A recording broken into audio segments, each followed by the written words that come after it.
बिस्मिल्लाहिर्रहमानिर्रहीम। हज़रत साहल बिन साद रज़ी अल्लाह तआला अन्हु रिवायत करते हैं कि हम नबी करीम अलैहिस्सलाम की बारगाह में हाजिर थे, तो नबी करीम अलैहिस्सलाम की बारगाह के अंदर एक प्याला पेश किया गया। तो नबी करीम अलैहिस्सलाम ने उसमें से कुछ नोश फरमाया, कुछ पिया, और फिर दाईं जानिब कौम का एक छोटा सा बच्चा बैठा हुआ था और बाईं जानिब उस कौम के बड़े बड़े बुजुर्ग बैठे हुए थे।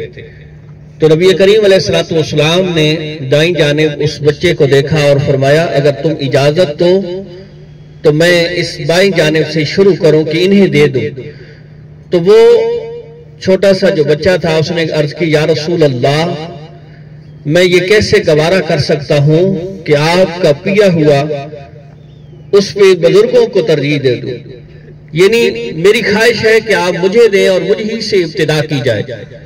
तो नबी करीम अलैहिस्सलाम ने उसे प्याला दिया, उसके बाद फिर बुजुर्गों को वो प्याला दिया गया, उससे पिया।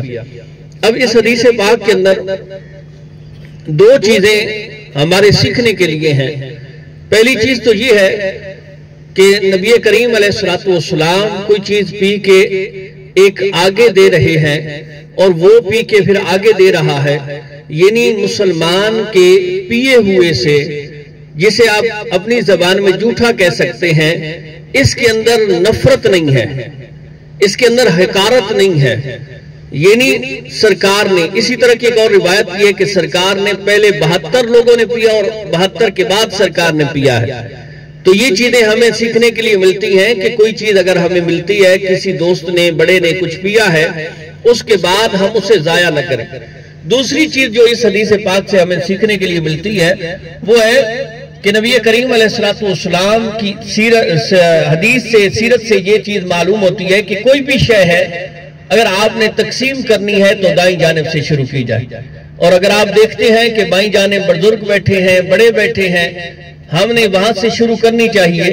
तो दाईं जानिब वाले अगरचे काम उमर हो, उनसे इजाजत लेनी चाहिए। अल्लाह करीम हम सबको अमल की तौफीक अता फरमाए। अस्सलामु अलैकुम व रहमतुल्लाह।